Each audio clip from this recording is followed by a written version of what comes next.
Hello and welcome in our YouTube channel Metallurgical Facts. So this is the Vizag RNL Junior Trainee Previous Year Paper Solution Series, and in this video we will do 2019 previous year paper of RNL Vizag, and in this this is the second part of this series. This is part two, and before this we have given one part, and in that part we have solved one question number 1 to 9, and in this part we will solve after ninth question. Okay, so now we will see. So the first question of this video is this. I have written question number 10 because in previous video I have already solved till question number 1 to 9. Okay, so I am writing here question number 10, but this is question number first for this video. So the question is, in comparison to carburized cases, nitride cases is. Okay, so they are asking about carburized case and nitride case. So these two processes are carburizing and nitriding processes are basically surface hardening treatment. Surface hardening treatment or case hardening is also a common name by which it is known. Okay, so these are the surface hardening processes by which steel surface is hardened while the case remains soft. Okay, so before going to the options, we will see what is carburizing and what is nitriding. I am writing here. I will write in comparison what is carburizing and what is nitriding basically. Okay, so these are two surface treatment processes. So the first thing is that in carburizing, the that diffuses carbon into the surface metal to create hardened surface. So we diffuses carbon in this process. Okay, and while in nitriding we do the we diffuses nitrogen by using ammonia. Okay, by using ammonia we diffuses nitrogen onto the surface of steels. Okay, so this the second thing is, in this carburizing process, the carbonaceous environment is required. Okay, carbonaceous environment is required, but in this process nitrogen environment is required. And basically I'm writing the difference between the both the processes. Okay, so this carburizing process requires very high temperature, while this nitriding is relatively low temperature. We can do nitriding at relatively low temperature. Okay, so these are the basic difference. And in this nitriding process also, one thing is that this nitrogen remains same. Sorry, nitrogen remains in the solution, and that develops the compressive stresses. Okay, compressive stresses. By increasing the compressive stresses, what happened in the component, that fatigue limit get increased. Okay, so fatigue limit get increased by introducing the compressive stresses in case of nitriding. Okay, so these both we can use for increasing the fatigue limit, but this is effective technique for enhancing the fatigue limit. Okay, so carburizing is basically of four types. We can do the carburizing by four types. The first one is, I am writing here, the first one is the first type. You must have heard about pack carburizing, pack or solid. Okay, so this is the first type, and the next type is liquid carburizing, and the third one is gas carburizing, and the fourth one is plasma carburizing. Okay, so these are the four types of carburizing. And same in this nitriding, we do the soft nitriding, and there are iron nitriding. So there are many of the classifications of nitriding process also. These are the important in carbonizing case, that is pack or solid carburizing, liquid carburizing, gas carburizing, and plasma carburizing. Okay, so we will see the options now. I have already told you this nitriding increase the fatigue limit. So we will see what is the option says. This is relatively thin, much harder, and exhibits better endurance limit. So they are asking about the surfaces. Okay, so what is endurance limit? In one of the video I already told what is endurance limit. Endurance limit is basically if we will draw a curve between stress amplitude. This is stress amplitude, and this is number of cycles. Okay, so if we will draw the curve, so we will get the endurance limit here. Endurance limit is also known as fatigue limit. So this is also known as fatigue limit. And or fatigue strength. Okay, so these both are the common name of endurance limit. Okay, so this is the stress level. This is the stress level below which an infinite number of loading cycles can be applied to a material without causing the fatigue failure. Okay, so what the definition says, below this stress level we can apply any number of cycles on this, and fatigue failure is basically done by the cyclic loading. Okay, so they have given four parts. That is, the B part is relatively thick, much harder and better endurance limit. So the C option is relatively thick, much softer and better corrosion resistance. So this is not this nitriding or carbazing is not used for corrosion resistance. Okay. So the third D part is relatively thin, much softer and better endurance limit. Okay. So in three options they have given better endurance limit. So we have to choose between the relatively thin and much harder. So I will tell you that in case of nitriding we get the much harder surface, and these harder surface is basically for much thin, if we will compare it by carbonized surface. Okay, so this for this question A option is correct. And also one thing I want to let you know, that this nitriding process is very very costly, because we need to use NH3 gas. We do it on alloy steel, so alloy steel itself costly. Okay, and in 48 to 96 hours, we require 48 to 96 hours for 1 mm case depth. So this process becomes relatively costlier than carburizing process. Okay, so these are the things we should know about the carburizing and nitriding. Okay, so correct option for this question is A part. The next question is, in magnetic particle inspection, demagnetization is not necessary for. Okay, so they are asking about for which type of material we need not to, for which of the things we need not to demagnetize the material. So demagnetization is basically the step which is followed in the magnetic particle inspection. Okay, so this magnetic particle inspection is used for identification of surface defects and subsurface defects also, but the deep surface defects cannot be identified in this magnetic particle inspection. Okay, so in this magnetic particle inspection there are many steps, that like cleaning, demagnetization, magnetization of object, addition of magnetic particle, and many more, two or three steps more for this magnetic particle inspection. And this is basically done for the ferromagnetic material, which is a ferromagnetic material which is magnetic in nature. Okay, so they have given high resistivity components, low resistivity components that undergo the heat treatment below the Curie temperature, components that undergo the heat treatment above the Curie temperature. Okay, so what is Curie temperature? Curie temperature is basically the temperature from where the ferromagnetic material get changed to the paramagnetic material. Okay, so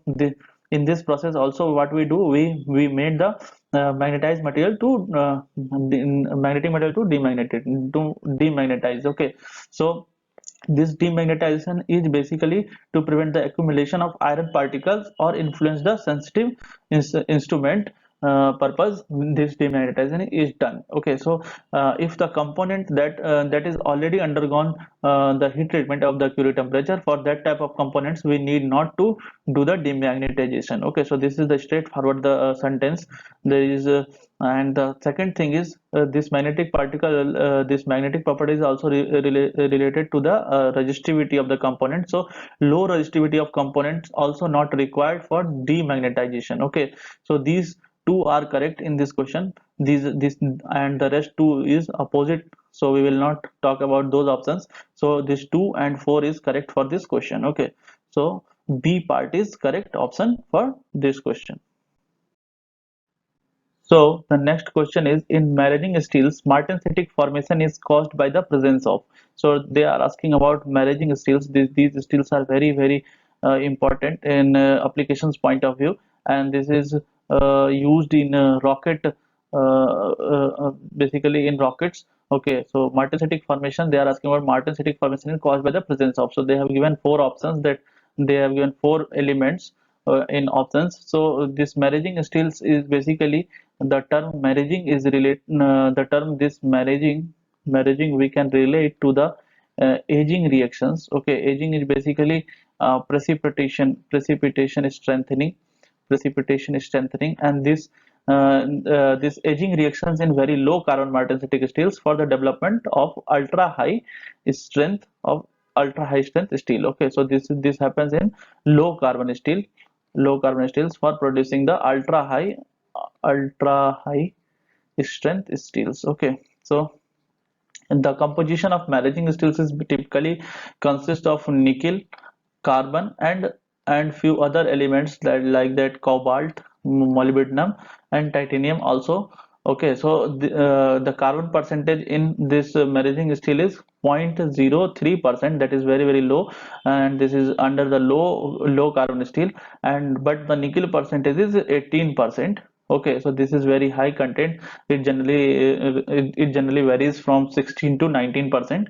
And this is basically these type of steels are solution treated. Okay, so we have to remember that these type of steels are solution treated uh, at temperature 820 degrees centigrade, sorry, 820 degrees centigrade, and after that they are air cooled to become air cooled to room temperature. Okay, so they do the air cooling for at the room temperature, and this results in the formation of martensitic transformation. Okay, so basically what happens, these steels are solution treated, then at the temperature 820, after that they air cooled to the room temperature, and that's by this we get the martensitic structure.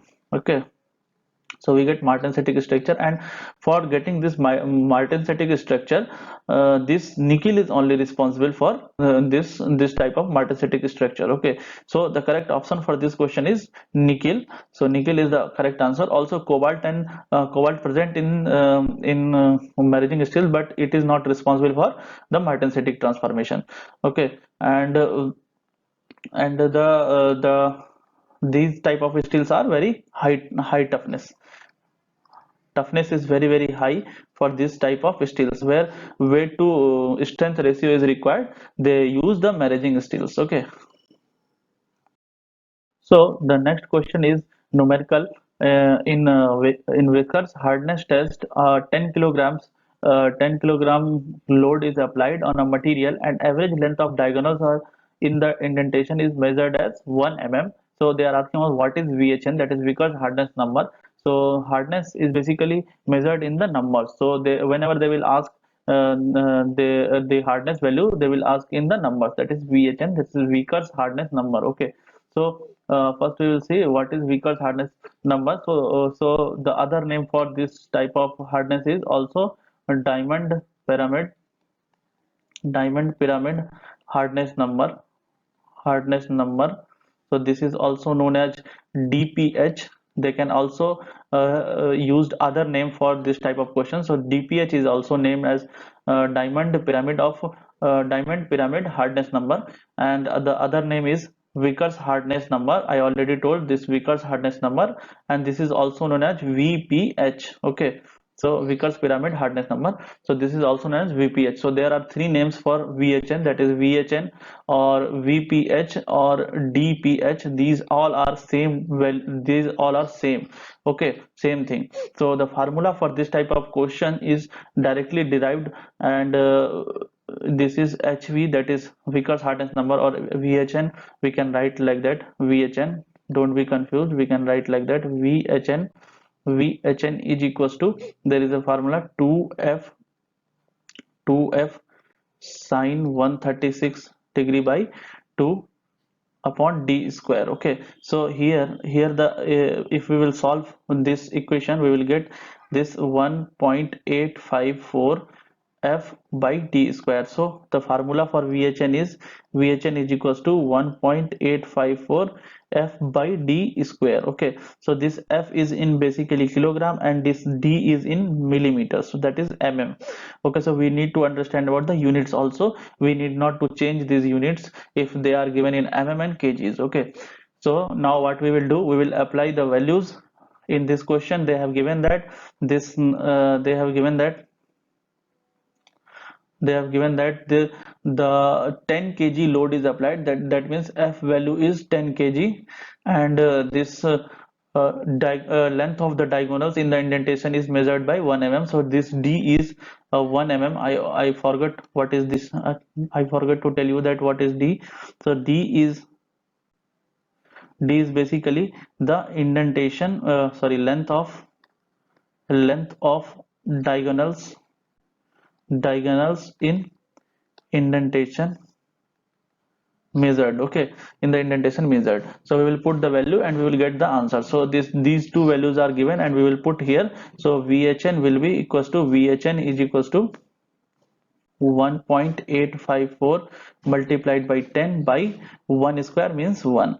Okay, so this VHN will be equals to 18.54, and we will see the option which is correct. So this is 18.54. Okay, so in exams we need not to write this formula. We can directly apply this formula, that is 1.854 F into D square upon D square. Okay, so this is derived from this formula. So this the correct answer for this question is B part. So the next question is the ASTM grain size number of metal specimen if there are 8 grains per square inch at magnification 100. Okay. So for this type of questions, whenever we will see this type of questions, we will write the formula. I already told in previous videos of RNL MT series. So m by 100 whole square multiplied by n upon, so I am telling first time, so I will tell you the meaning of these terms used. So this n is basically number of grains per square inch. Okay, so these are in per square inch, and this n is ASTM grain size number. ASTM grain size number,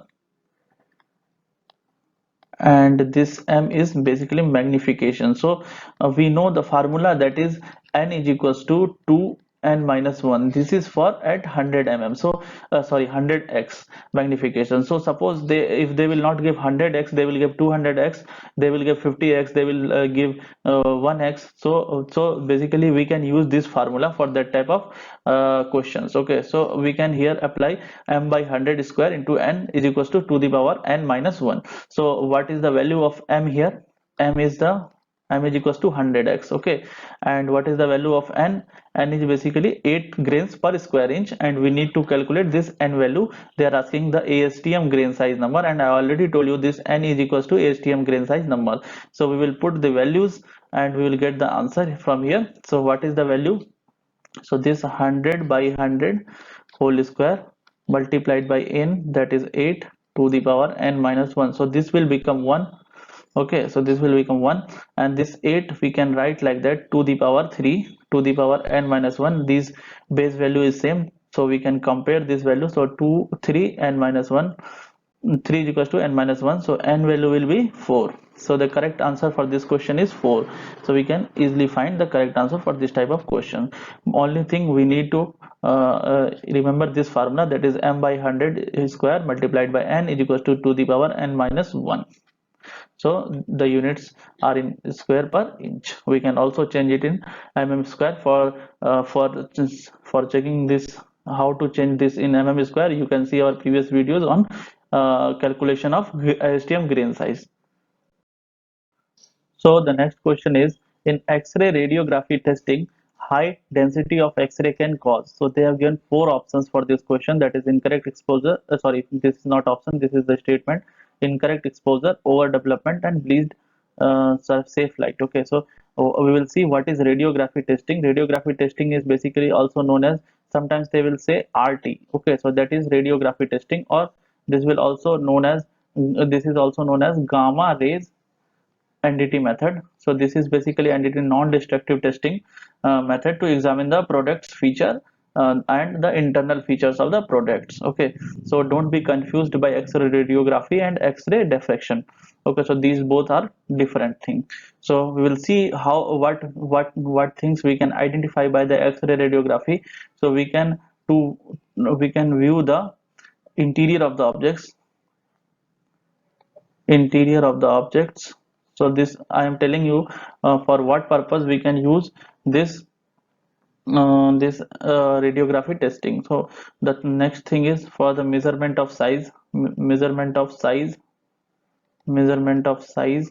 Okay, so basically we can measure the pipe thickness also. As example, we can know, we should know that is pipe thickness can also be measured by this process. We can measure the porosity. Okay, or this is also some other name known as soundness of casting. Okay, so this is very common thing which is used in casting process, that is soundness of casting.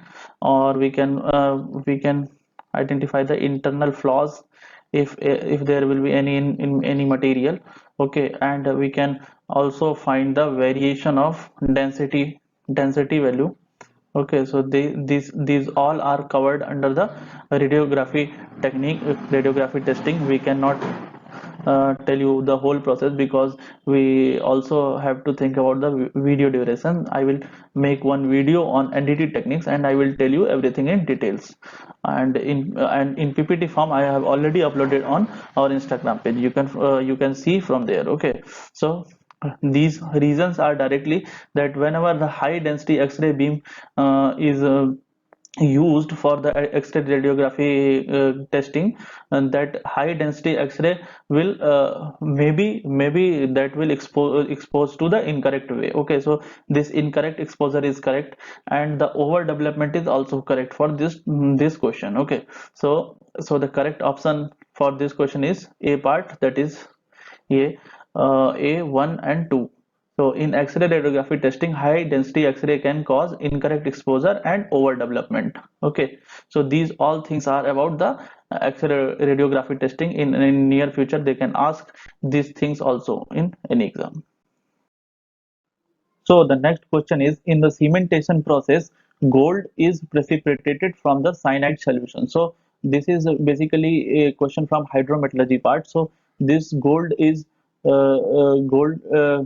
can be produced by using the cyanide solutions, and we need cementation process, that is basically purification process or recovery processes for gold. Okay, so what is cementation process? Cementation process is basically it is basically the precipitation of a metal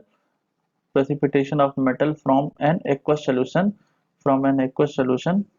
okay, so this is from an aqueous solution by using another metal. So we will use another metal which is less active or more sorry less more anodic or less noble metal for recovery of these noble metals. Okay, so what we do, we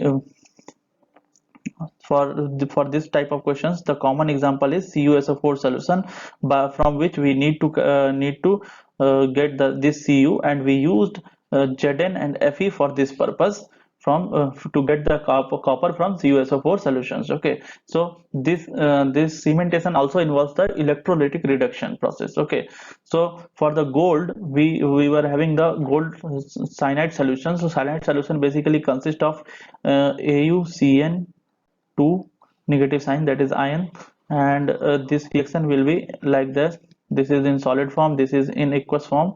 Okay, so this is aqueous form, this is in solid form.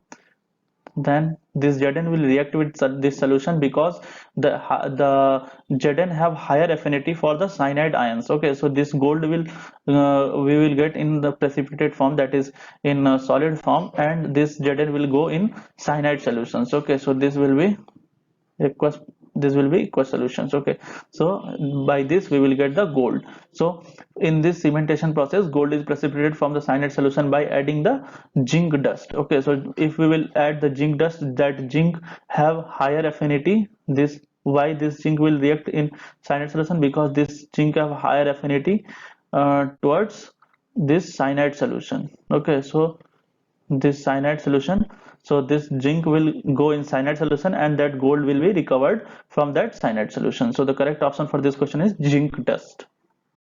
So the next question is, wear due to the impeachment of the fluids is called. Okay, so we should know about what is wear. So wear is basically the damage to a solid surface. So this is basically a type of damage to a solid surface that is generally involves the progressive loss of material.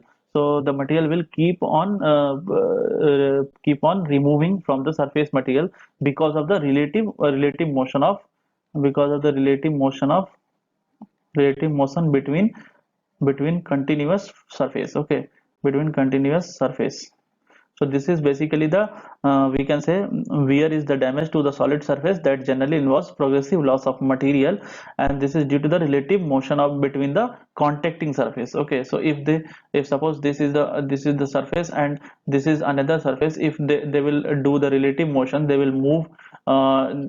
Suppose this will move there here and this will move here. So if they will do the relative motions, they will keep losing the material from the surface itself. So that is known as wear. Okay, so the first option they have given the surface fatigue, the next is adhesive wear, the third option is abrasive wear, and the last one is erosion wear. Okay, so this surface fatigue is something different from the wear. That is the this surface fatigue is caused by cyclic loading. Okay, cyclic loading.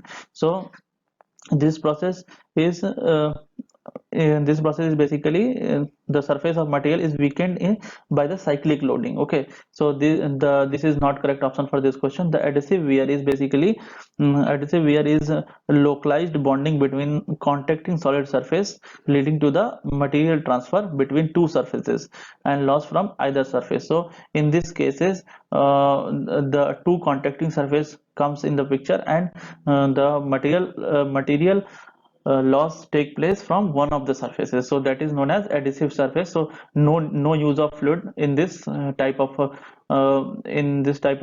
wear. Okay, so this is also not correct. So this next part is abrasive wear. Abrasive wear is basically this is called by the hard particles. So if we will put the hard particles that are forced against move along the solid surface. Suppose this is the solid surface and we will put the some hard particles, and that hard particles are forced against the movement along the solid surface. So in that case, that is known as abrasive wear. And this is also not correct option. The third one is erosion wear. So what is erosion wear? Erosion wear is basically the loss of material from solid surface. This is also the loss of material from the solid surface, but due to the relative motion in contact with the fluid. So this is the correct option for this question. So this erosion wear is basically suppose if we will flow some fluids on this solid surface with with, with a few particles in fluid. So that material will loss from the surface, and that will known as erosion wear. Okay, so the correct option for this question is erosion wear. So the next question is formation of cold shut in forging is caused by which of the following factors? So they have given the three factors, and we need to choose the options from this, the combination of these three statements. So this cold shut is basically the defect of forging, and if we will classify the forging process, so this is defect which is happened in closed die forging basically. So this closed die forging, and this defect is also known as fold. So what happens during this forging process, the material the in cold shut, the discontinuity produced where in two surfaces of the metal fold against each other without welding completes. Okay, so without filling the materials, they fold on the other surfaces. Okay, so that is called the cold shut, and this cold shut is done by the few factors that is I am writing here. So these are the factors which is responsible for this cold shut. So these are the sharp corners. The next thing is excessive chilling. Excessive chilling is also one factor that is responsible for cold shut. The next thing is high friction, and the last one is small die radius. So these are the four factors. These are only four factors which is responsible for cold shut in forgings. So now we will see which factors are written here, and we will match our options. So two small die radius are written here, and this is also here. Excessive chilling is here, and excessive chilling is here. high friction is also here, high friction is also here. So these three are correct for this question. So we will see the option, this option A matches with our this statement. Okay, so this 1 2 3 is correct for this question. So the option A is correct. Thank you guys for your attention. Hope you guys have learned something new in this video, and we will try to add more and more videos if we will get positive response and valuable feedback from your side. Okay, so please give us feedback in comment section, and subscribe our channel and press bell icon to get notifications for upcoming videos.